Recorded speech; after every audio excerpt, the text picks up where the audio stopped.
the JoNessa podcast. Conversations from the couch. Don't cry cause it ain't gon' rain every day. Don't despair cause it ain't your way. Keep it real, make the best out of any situation that you come across. Some lose, some lost, I'm shaking up and get back to what I'm really about. Skip the crowd, something to feel. Feel me while you scream and shout. What's going on? We are back for another episode of the JoNessa podcast. Conversations from the couch. So, coming off of a great Mother's Day weekend. Yes. So, how was it? On a scale of 1 to 10, out of all the Mother's Days that you've had, where does this rank? Because I know where it ranks for me. It's a 10 out of 10. 10 out of 10. Mm-hmm. Okay. Yeah. Okay. It was a nice Mother's Day. It was relaxing. It was fun. It was nice. You could tell that you put thought into it. Yes. I had so much fun. Mm-hmm. I was like, I enjoyed it like I was a mother. It was just so much fun seeing you happy, Mm-hmm. getting to relax, spending quality family time. It's just you can't put anything on that. Mm-mm. You can't put anything on I think that. that was the best thing, being able to spend quality time together and going to the nice restaurant. That was nice too. Yeah. Food, and then like the gift that you and Jackson got me. I wasn't expecting it. You're always good with that. You always purchase something that I'm not expecting. Yes. So that was nice. That is good. That is good. So we are live. I see. Hope everybody's able to see us. Yeah. Make sure that all of our settings are good to go before we get started. Y'all know how he does. You know, he's technology. He is the producer. All of the I see that Dickie tried to call you, so that's why I was like, I want to make sure everything is good to go. But I see we got some eyeballs now. Yeah, some eyeballs. Is it good on? Is our Instagram good? Is our Instagram good? Can you see us out there in Instagram land? Did you see how it's flashing up there? Yeah, I see how it's flashing up there. Is that? I don't know. I'm new to Instagram, so when it comes to Instagram Live. But with that being said, great Mother's Day weekend. Yeah. Great season so far. Mm-hmm. Having a lot of fun. Our second live episode. Thank you for everyone for your continued support, tuning in. And like we said, consistency. Yes, that's our word. Consistency is key in all that we do. Yes. So we call this our podcast Conversations from the Couch because we have interesting conversations and we find ourselves like really going in deep into like a deep dive into certain things, and what we think is going to be like a 2-minute conversation, it turns into sometimes it'll we'll talk about it and then we'll put it down, and then we'll pick the conversation back up again. So yeah. So we got to start on this, and tonight's topic of the conversation is the most important non-negotiables in a relationship. Mm-hmm. And we got talking about sometimes it's a partner or a significant other will kind of let themselves go, for lack of a better terms. And this was a legit conversation. It really was a legit conversation. And like always, like last episode, which I really like, we showed some clips that kind of tied the topic in. So I want to do the same thing. I want to show a few clips about, non-negotiables or expectations that each, gender has coming into a relationship, and kind of get feedback on how we feel about that, and kind of like introduce our own non-negotiables or just like must-have qualities of the partner and the spouse. So once again, TikTok is that stuff. I love TikTok. Okay, what did you say last time? Fair use. Ladies, here are 5 traits that you are definitely going to want in your husband. Number 1, the ability to lead. You're going to want to be married to a man who knows how to make good decisions, how to act under pressure, and knows how to properly steer you and your children down the right path. If he's a true leader, he's also going to understand that he has a responsibility not just to himself, but to the people that he's leading. So he's going to be careful in his actions and his behaviors because he understands that his role is bigger than just him. Number 2, and I cannot emphasize this one enough, emotional intelligence. how well he communicates his thoughts and his feelings, how quickly he takes accountability for his actions, how natural it is for him to console you when you're hurt or upset. All of these are signs of his emotional intelligence, and it is so, so, so important. Number 3 is an oldie but goodie that I talk about all the time if you watch my videos: consistency. Consistency is very simple. You don't want a man who's disciplined and ambitious and goal-oriented one month and then the complete opposite of those things the next month. You want him to be consistent, not only as an individual, but consistent in how he is in the relationship. Number 4, stability. Are they financially stable? Do they have a stable personal life? How's their career? Do they have career goals and trajectories for their future? All of these are questions you need to be asking yourself. You may really like this person, but if you're serious about marriage and finding a husband, you need to ask yourself, what is your life really going to look like with this person? Are they going to bring you peace and prosperity, or are they going to add chaos to your life? And last but not least, number 5, integrity. One of the most important ones of all. You are going to want to be married to a man of integrity. I cannot stress that enough. A man who is trustworthy, a man who is dependable, a man who is a man of his word. There is nothing sexier than a man that does exactly what the hell he says he's going to do. Now remember, not everyone is perfect, and just like your relationship is going to be a work in progress, people can be works in progress too. But with a strong foundation, you're definitely going to be setting your relationship and your marriage off to a great start. Sheesh. Bars. How do you feel about that? Oh yeah, what she was saying, there was some definite truth, like for the non-negotiables. Yeah. When she said the emotional intelligence part, I think that's something that is really important to be able to have in a partner, because you need to be able to express yourself in a way that can be received. Yeah. And then when your partner expresses themselves, you need to be able to understand where they're coming from. Yeah. And if your emotions are all over the place, it's just not the business. I agree. And I also like when she talked about being consistent. Yes, that's big. That's big, fellas. That's big. Being consistent is so important. It helps just to keep things going. When I can expect, even though you work out early in the morning, okay, I just know he's going to do that every single morning. That's consistent. Or I know he's going to take out the trash on Wednesdays because that's just what he do. Having consistency just creates a sense of normalcy and creates a sense of security. I think security and consistency go together. Yeah. And I agree. I agree. Yeah, she has some valid points. I'm big on emotional intelligence. Yeah. So being in control of your emotions, being self-aware. What's up, Kervin? It's so important.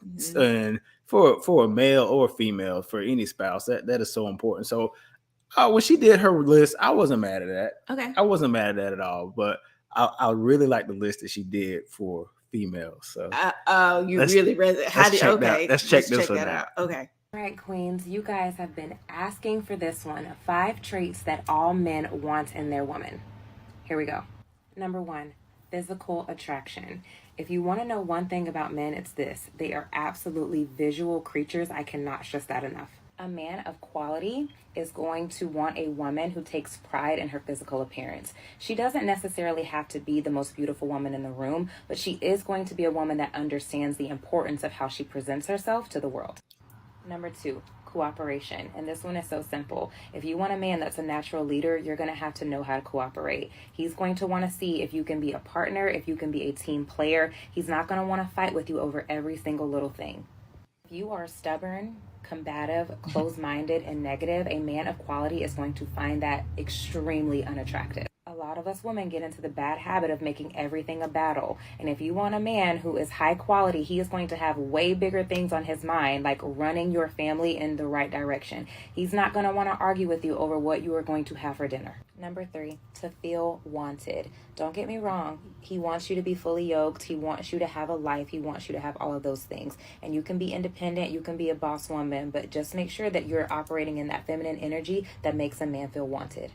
He's going to love the fact that you have passions and interests in a life outside of him. But you have to remember that a man's natural state is to be a provider and to be a protector. And he's going to want a woman that makes him feel like he has room to do that in her life. Number 4, and y'all are not going to like this one: accountability. Yeah. Harsh truth. We don't have any problem telling a man the 152 ways that they are wrong. But when the tables turn and it's our turn to be accountable, a high quality man is going to want to see that you know how to do that.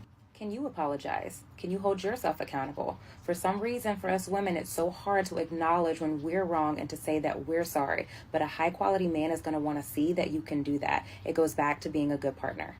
And number 5, last but not least, I hint at this one all the time, so I'm going to speak on it now: feminine energy.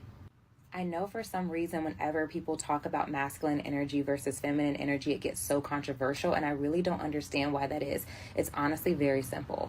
Your grace, your class, your poise, your confidence, your nurturing, compassionate energy.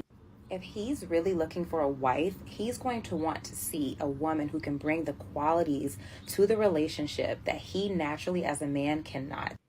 Now here's the thing, and this message goes to men and women. It is not fair to go out into the dating market with a full list of all of the things that you need in a partner when you don't really know the first thing about what your partner is going to need from you. Relationships are a two-way street. And if you want to find and build a relationship that lasts the test of time, you're going to have to care about your partner's happiness and their needs just as much as your own. So, I mean, listen, and I'll start off with the third one. You know, when it comes to masculine and feminine, I think that conversation is not approached correctly as far as assigning gender roles to masculine and feminine energy. We all have those aspects within ourselves. So, I mean, I know what she was trying to say. I think for the last part, she was trying to say your female essence. That's what she was trying to say. Yeah, which essence. Women, I mean, that is so powerful. I think a lot of women don't understand how powerful that essence is. The two things that really resonated with me, I won't start with the first one first, but feeling wanted. I like to feel wanted. I like for you to want me and feel like that I am like your Superman and you just can't keep your hands off me. That means something to me as a husband. Okay. Not as like when I was single, like no, did not like that at all for women to feel like chase me and stuff like that. But now like I got my partner, my soulmate, my twin flame. I want you to feel like you want me. You know what I'm saying? Okay. Physical attraction is also important. I think because we're in this world now where body positivity is such a big thing and we have to be so mindful of what we say and not hurt anyone's feelings, which is fine. There's nothing wrong with that. Mm-hmm. But at the end of the day, you can ask any man or woman, physical attraction is important. Yeah. And it's not about, I said earlier, letting yourself go. It has nothing to do with size. I've seen beautiful women that have been plus size. I know some guys, some larger guys who, like Diddy said, you could be the big man. You just got to make sure you be the big man the right way. You know what I'm saying? You're going to be like a Gerald Levert or Ricky Rose. You know what I'm saying? You gotta have some swag to you. So it has nothing to do with that. You always have that swag, no matter your size. It's just the effort you put into looking good and looking like something. That first 3 date effort that you put in. I see a lot of people that just let that go and get comfortable. So physical attraction is very important. Like I said, hey, loving you is easy because you're beautiful. Okay. I love you, but listen, your beauty, your essence, it lets me tolerate a lot. Now, you're running out on this couch. But what are some of your whoever can go first? You can go first. I can go first. What are some of your like personal list of non-negotiables? What are some of the things on your list? Oh, I'm gonna let you go first. Okay. Let's go back and forth. You start with one, then I'll give one. You give me one. The first thing that, and I have to do my notes because I got to make sure I get it all out. Okay. Class and elegance is so important to me. Having the confidence and peace of mind to know that I can take you anywhere and be around any person. And I just don't think that's discussed enough. Okay. I go back to that scene in the Tyler Perry movie, Daddy's Little Girls, that captures what I'm saying. And it's the opposite of when Gabrielle Union's in a restaurant with Craig Robinson and they're at this nice 4 or 5 star restaurant and he is just acting a fool. Getting some Julia. scripts. Rapping 40%. Yeah, I remember like stuff like that. That is so important. Like you don't know, baby, how good it makes me feel that no matter where I go, no matter what group of friends that I'm gonna be around, no matter if I'm at a place of business, that when I bring my wife to that place, she elevates me. Aw. Because you're just you're just a poster of just class and elegance. And I don't care what anyone says, especially for a man. You want your wife to be the best, like the saying says, it's my better half.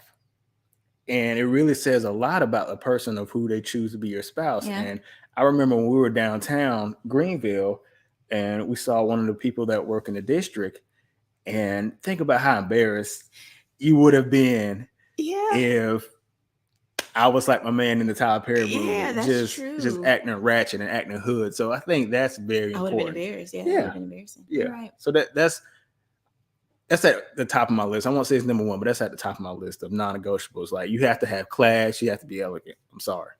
Okay. I'm gonna say honesty. Okay. Is really important.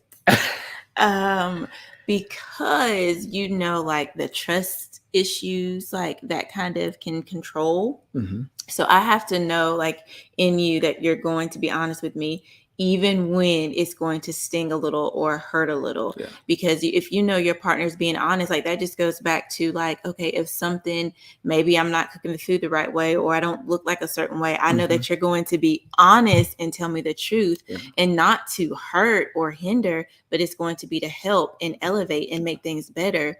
Honesty is so important because it helps growth. Yeah. If you're not being honest with your partner, then how are you truly going to grow? That's true. And so I know like a lot of times sometimes you approach situations, you be like, I'm gonna just have to tell you the truth. Like I'm going to be honest.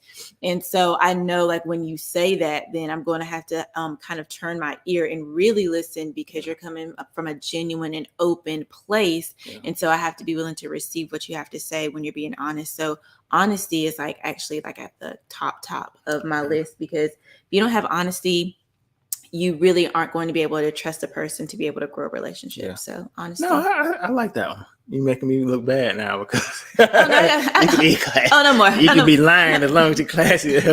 No worries. I got some more. Number 2 for me will be intelligence. Yeah. Intellectual and emotional intelligence. Can I talk to you? Can I have meaningful and thoughtful conversations with you? And are you able to handle difficult situations? Mm-hmm. Do you have the emotional intelligence for me to come to you and be honest? Yeah. Because honesty is hard, because the truth is hard. So I want to be confident that no matter what the situation is, that you're going to hear me out and process the information. And you have the right to react any way you want to. But I just want to make sure I have the confidence that I can be able to tell you something and you'll be able to understand and process it. And I want to know that the person I'm with is smart and intelligent and understands things, not just what's going on in the world, but it also has a thirst for knowledge and wants to know what's going on in the world and cares about things like that. So I can't be in a relationship with someone who is just not intelligent emotionally or intellectually. Yeah. I intelligence, that really is, because that can like carry you. If a person like intelligence, like you can go different places based upon the things that you know. So I agree with that one. Okay. I'm gonna have to say, this is going to like the shallow part. It's important to me for like style.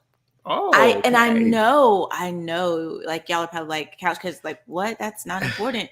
But that's one of the things that I really hold to like a high standard. I feel like it's important to have like style and want to look good and, be a well manicured like man. Like I think that is a priority, because if you look good, then therefore you're going to carry yourself in a certain way. And if you feel good, you're also going to just kind of, have like a better outlook on life and a positive attitude. And also that's being a good example, because I feel like no matter where you go, like you know, we all have our days where we might run out to Walmart and we don't look our best, but I feel like Monique gonna get y'all.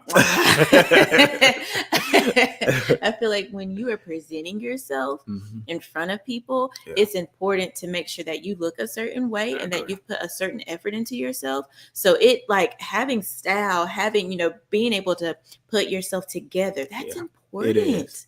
That is important. Being able to know how to dress in different settings. Like, okay, I'm going to the picnic. This is where I'm wearing. I'm going to the boardroom. This is what I'm put on. I know, like, you're laughing, but no, it's so because I'm with you on that. I'm with like, you on that. That is so important. You need to be able to know how to work a room. You know. Yeah. And you don't. And your style doesn't have to cost you $1,000. No, you absolutely can get not. something at Target and from, you know, the Goodfellas and like be looking, you know, slamming. Yeah. No, it's crazy because it seems like he's kind of said the same thing I said with the class and elegance. Yeah. Knowing what to do and not having that fear of, oh boy, what is my significant other about to do or about to put on? I feel you on that. Yeah. So this is no pun intended for me. Virtuous. Oh, that's my line name. It's crazy. I was thinking about your line name like a few weeks ago and how it just fits you to the T. Oh, thanks. It really does. Having and showing high moral standards indicates trust and dependability. That is so important. I don't want to have to snoop behind you, wondering what you're doing, wondering who you're talking to. Are you deceiving me? Any of those things. I don't have the time. Life is already hard enough.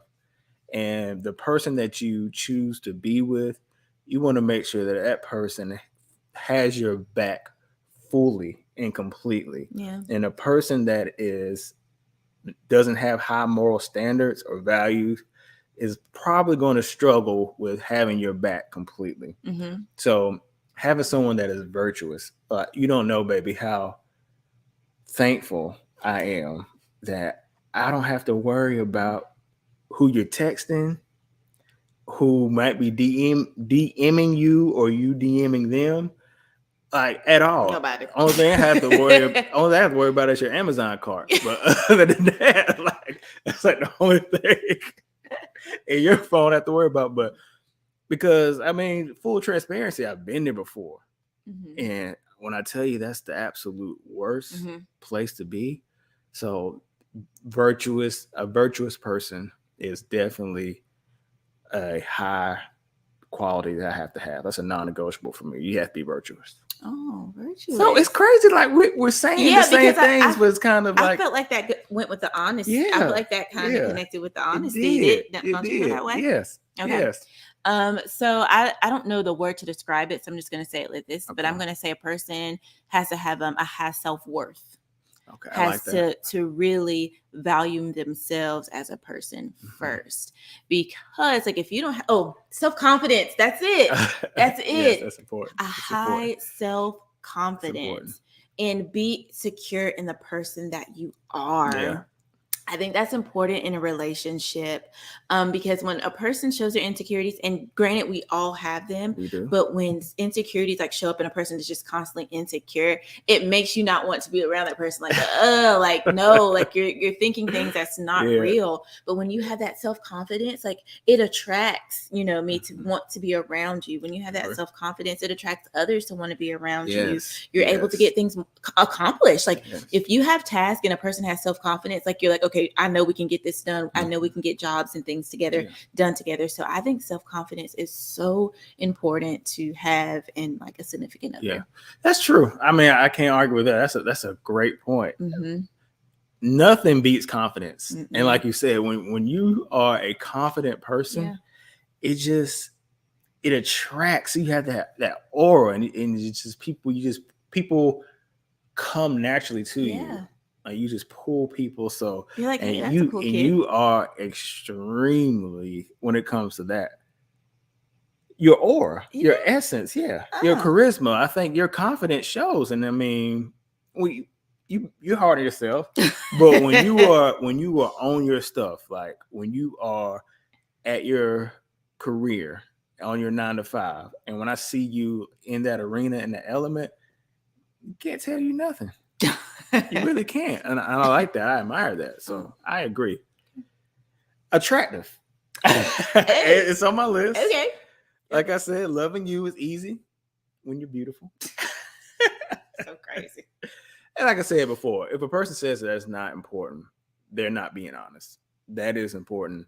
And we'll dive deeper into this, but I think that it's a little bit selfish for you to neglect that.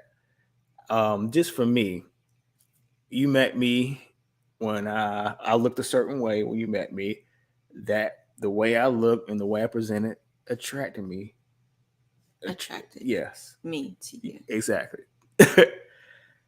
And we've been together for 12 years. Mm-hmm. And, sometimes it just depends on what season you catch me in. But for the most part, I've kept You're consistent. Yeah, I'm consistent. I haven't just let myself go. And like I said, letting yourself go just means just your appearance in general. You just don't care how you look. That is important to me. Mm-hmm. Being healthy.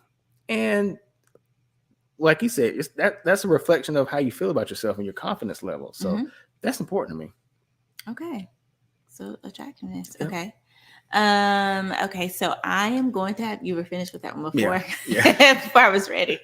I'm definitely going to have to say I'm having a person that just has core values and sometimes not willing to necessarily compromise on them. Okay.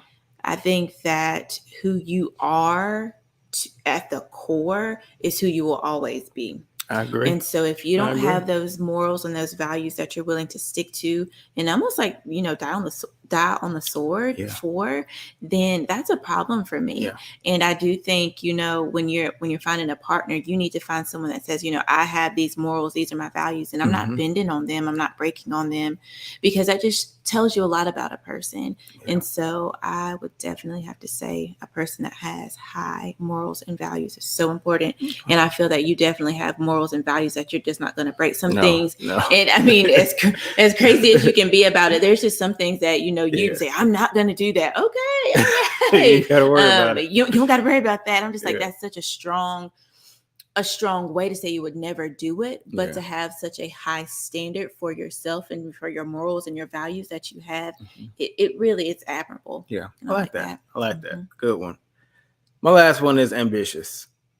Having goals, working towards something, always challenging yourself to want to grow and become better is extremely important. That was a non-negotiable for me. Like, if a person's not ambitious and a person is just content where they are, that like my mindset is I'm always trying to grow, I'm always trying to develop, I'm always trying to, this term is so overused, but become the best version of yourself. Like, my gosh, you gotta come up with a better term. Yeah. So if you're a person that's just content and satisfied, then we're eventually where's the growth? Yeah, where's the growth? We're gonna get to a point to where you're not doing it for me anymore. So having ambition and being ambitious it was a non-negotiable for me. And out of all the things on my list, you checked all the boxes. You're very ambitious. Thank you. I love that. Thank you. So I guess the last thing that I'm going to say, and you're not going to be expecting me to say this, but it's being spontaneous.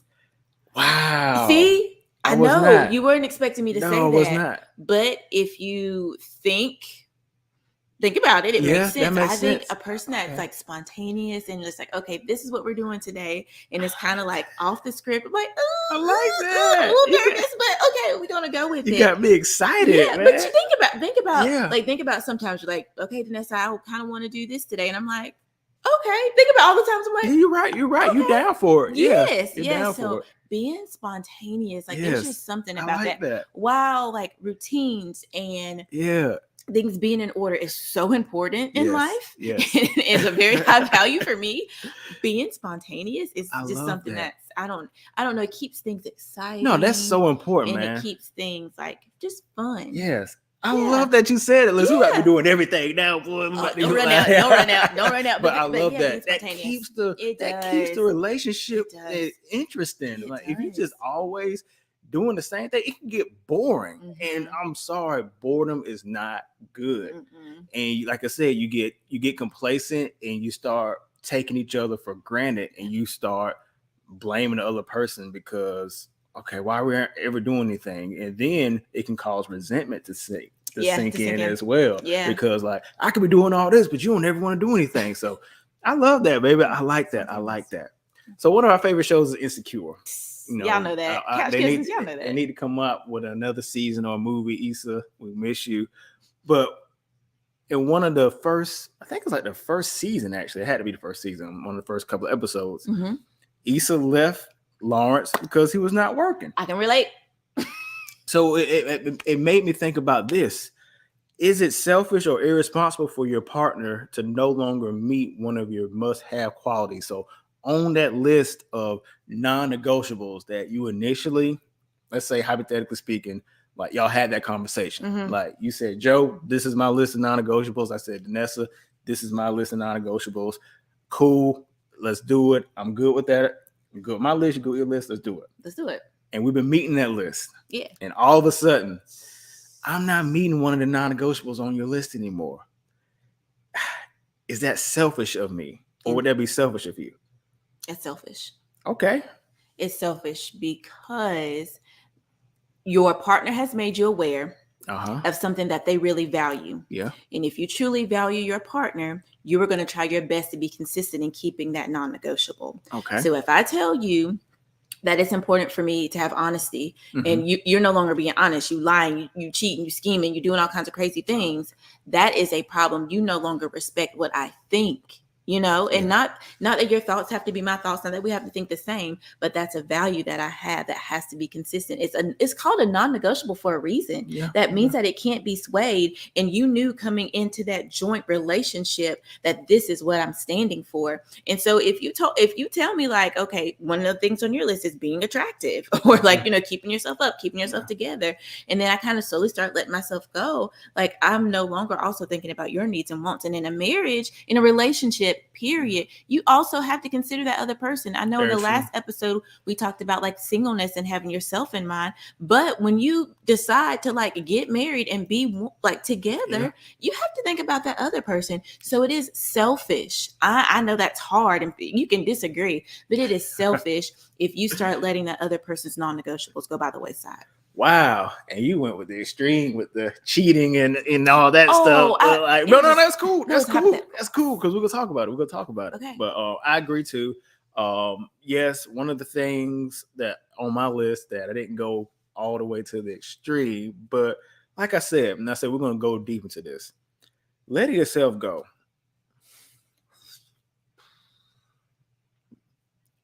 You can't let yourself go. I'm just going to be honest with you. I think that is so selfish to present one way, and for a fact that was one of the main things that attracted that person to you. Your body was snatched. Your hair was on point. When you walk in the room, the whole room stopped.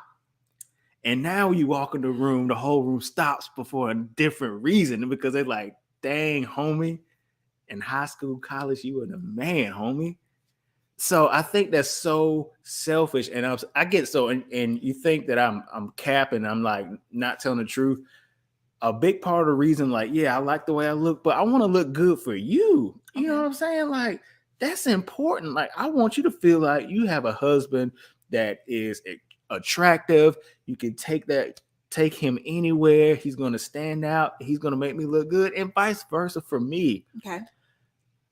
Do not let yourself go in a relationship, and because when you do that, you can bring in so many other factors. That person can start looking in other directions. That person can stop showing you affection. And we're human beings.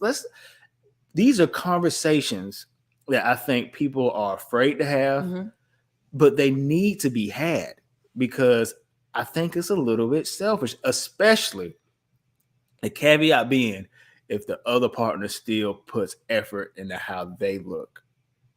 That's when you got to really start looking in the mirror and asking yourself, okay, what am I doing? What am I doing? Yeah. And I will say, just speaking from like the female perspective, like you have to give grace. Like when you have a child, like, oh, of course, you don't be snatched. So I want to make sure we clarify, like he says that, but like, you got to give grace. Like, okay, I gotta get myself back together to get to that no question snatch about part. that. But I think I would have to agree. Yeah, I still do agree with you. Yeah. I do think it's important to keep yourself up and keep yourself looking good, like the best good that you can be. Yes. With what you've been given. Yes. So if I've looked the best good that I can look for these 10 years, like it's my duty to try to continue that for, however long we're together. Yeah. It's your duty to try to keep yourself looking good. I mean, it really is. Like you want to look good for your significant other, but also you have to, if the person starts kind of going downhill, it's uncomfortable. It's not going to feel good, but you're going to have a conversation about it. How do you have that conversation though? You have, it's a slippery slope. Yeah. And you have to do it in a way that is not so offensive to the other person, so they don't take the defense. Yeah. And you have to do it in a caring and loving way. Make some things like a group effort. It just depends on what it is. Like if I start like not keeping my dress together and things like that, well, maybe offer to take me shopping. There's ways that you can help the other person make their priority, like get their priorities back in order without like putting them down or making them feel bad. No, you can do that. You can usher them into the direction. Listen, she's done it with me because there have been times like she was like, Joe, we need to go shopping. And I'm good with that. Like, I like that. I appreciate that. Yeah, I will say that. Like when it's like repeat, I'm like, okay, we're going shopping. And I don't even worry about what he says. I'm just like, okay, we're going. Yeah, because I'm far removed from my Noop days. I got to be the best dressed. Like listen, I can still come with it. Make no mistake about it. But yeah, that's so important. And I always go back, and I hate keep bringing TP up, but that scene in Why Did I Get Married? Where Jill Scott was with the one guy who just degraded her and just made her feel worthless. And then when she got with the cop and, her appearance changed, and it's because the guy worked with her. And I always said this, listen, if one partner is looking good, then the other partner needs to help them to get on that same level. So it's really no excuse like for you to have like a six pack and going to the gym every day, and you're not like, hey, Joe, come on, let's go. Like, walk with me. Like, I mean, that says something. It really does. I'm not going to have no six pack. You know, we no six pack and me telling you to come walk with none of that. So I want to bring a scenario in to kind of put a button on this. Okay. And ties everything in together. It kind of brings in what you start off with, like the extreme end of it. So here's a scenario. Okay. A husband and wife have been married for 12 years and have 2 children. The husband unfortunately loses his job due to his company downsizing. 4 months have passed and the husband still has been unable to obtain work. When asked about the job search, the husband usually becomes defensive and shuts down. As the days continue to pass by and the weeks continue to pass by, the wife starts to notice that the PlayStation is always warm, but the laptop is always cold. Oh, my. The wife has a good career, and she's able to support the family financially, but things have become a little bit tighter, and the family has had to give up certain luxuries like going out to eat and having dates and family trips. So those things had to be sacrificed. Mm-hmm. Well, one day while picking up some items from the store after work, the wife runs into an old college friend. The two catch up and exchange contact information. Several weeks pass by, and the husband continues to behave the same way. Laptop is cold, PlayStation is warm, doesn't want to talk, shuts down. He and his wife barely even say words. Okay. So several weeks pass by, the husband acts the same way. He begins to notice that his wife, however, no longer asks or inquires about his job search. Like, dang, she's not even asking me anymore. She's like, hey, and she goes and does her own thing. Yeah.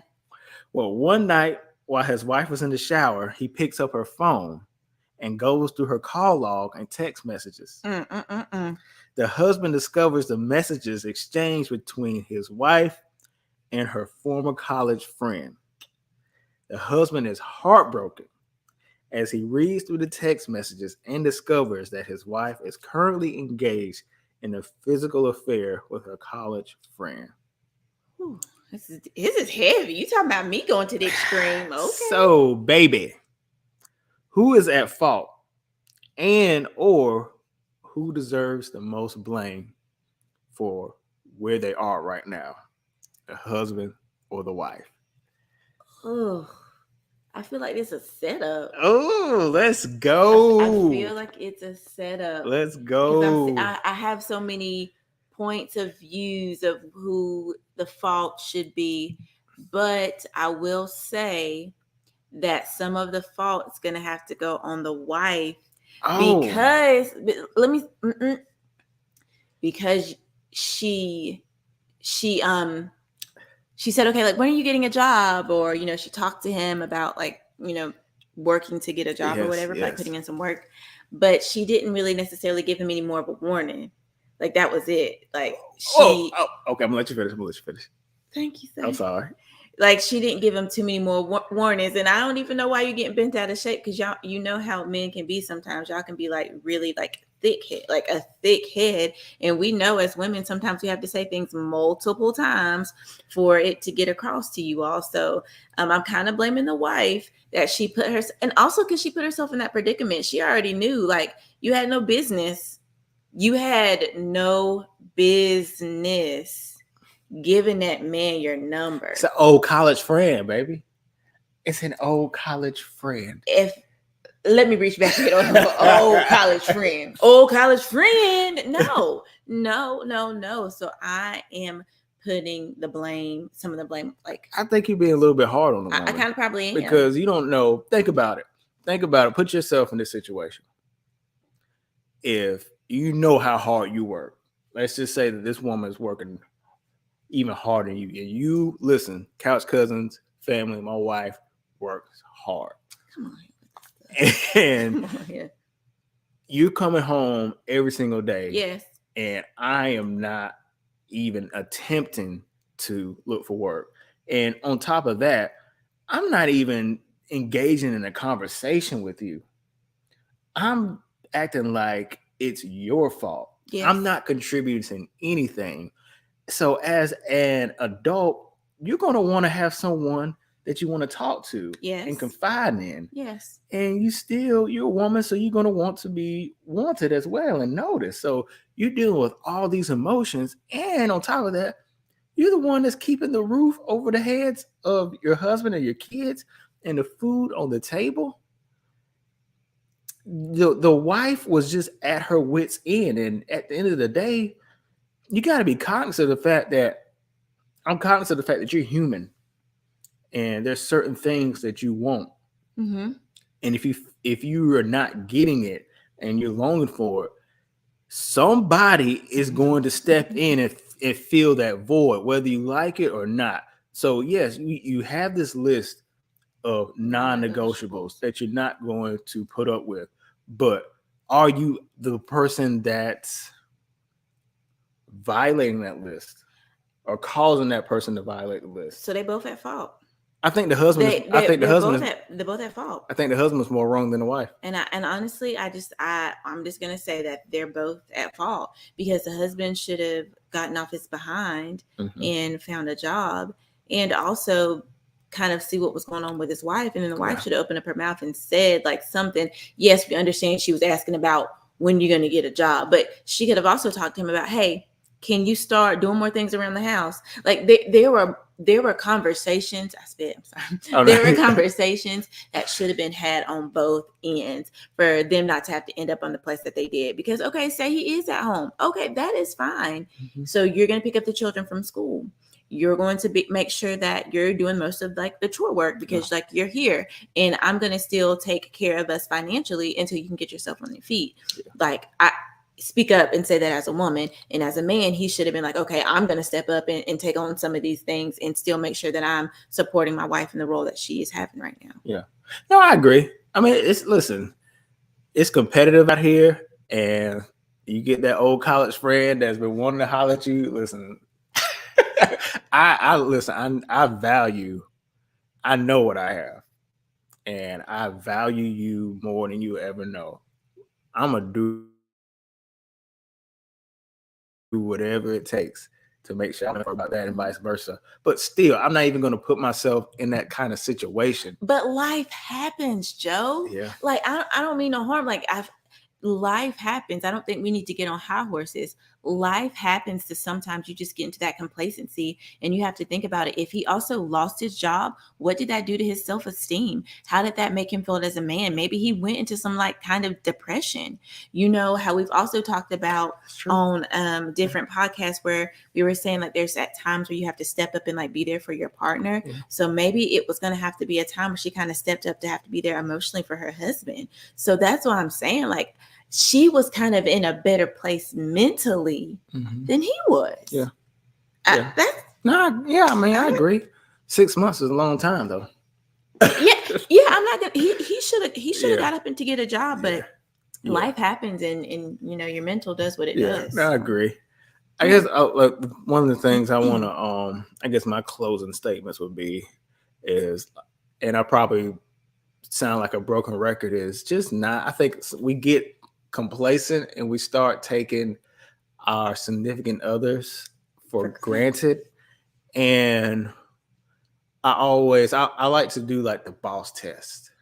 And you know, if your boss calls you, like for instance, I can call any one of my employees right now at this time at night, and they're going to answer the phone. Yeah. Because I'm the boss. Yeah. But there are probably individuals that are in relationships. If their significant other calls them, it's not a priority. If their significant other asks them to do something, it's not a priority. But if your employer asks you to do something, it's a priority. No mercy. That, to me, that just doesn't balance, because at the end of the day, that boss or that employer, you're just another number. You're just another cog in the wheel. You were replaceable. But that person that you chose to be with, they're irreplaceable. And listen, we all do that. We're all human. But just kind of be mindful of that. When you see people out to lunch with their coworkers and they're just smiling and laughing and having a good time. But when you with your spouse, you can barely even smile at them, or your head is buried into a phone. That's saying a lot. So I think you have to value who you with. You can't get complacent. You have to realize that when you're in a long-term monogamous relationship, like you said, like the thing that I've taken away the most when you said being spontaneous, you have to. You can't continue to do the same things because it can get boring. And you know, one of the relationship gurus who is just phenomenal, her name is Esther Perel. She said that her and her husband are on her third marriage. And what she meant by that is, no, they've never been divorced, but you have to constantly like, you know, you do like change it up and revitalize. And I think I think we're probably like on our second marriage. I feel like we're in our second marriage. Yeah. We are. Yeah, we're on our second marriage. And there's nothing wrong with that. We realize that, listen, just what it works today, it's not going to necessarily work tomorrow. Like, we were watching videotapes, then we were watching DVD players. Now we're streaming everything. That's just how life goes. Evolution. It's evolution. And like I said on one of the podcasts, when we talked about mental health, I think if you're not growing, then essentially you're dead. So if your relationship is not growing and it still looks the same, then I hate to break it to you, but your relationship is on the verge of death. It reminds me of that scripture where it says, where your treasure is, there your heart will be also. Yeah. So if I find my treasure in my significant other, my heart is going to be there and my time is going to be there. Yeah. So I 100% agree with you, making sure that you prioritize your significant other, like you prioritize your word, like that. You was preaching. I do think that's important, and not taking them for granted. Like, that's your treasure. You need to show your treasure some time, some love, and some care. Yeah. I agree. Yeah. Good stuff, man. Non-negotiables. Yeah. So Thank you for watching another episode of the JoNessa podcast. Conversations from the Couch. This is our second live episode. Thank you, Instagram family, for checking us out. Those on YouTube and Facebook as well. Thank you so much. We appreciate the support. We're staying consistent. We're going to hit y'all with some more bangers. And we're probably going to go into a different direction. We've been doing a lot of relationship talk. We're going to go back into some more avenues because, you know, we're more than we're not a marriage podcast. We're just a married couple that happens to have a podcast. Yep. Until next time, you listen to another episode of the JoNessa podcast. Conversations from the Couch. We'll see you next time. I love it when we end it with a kiss.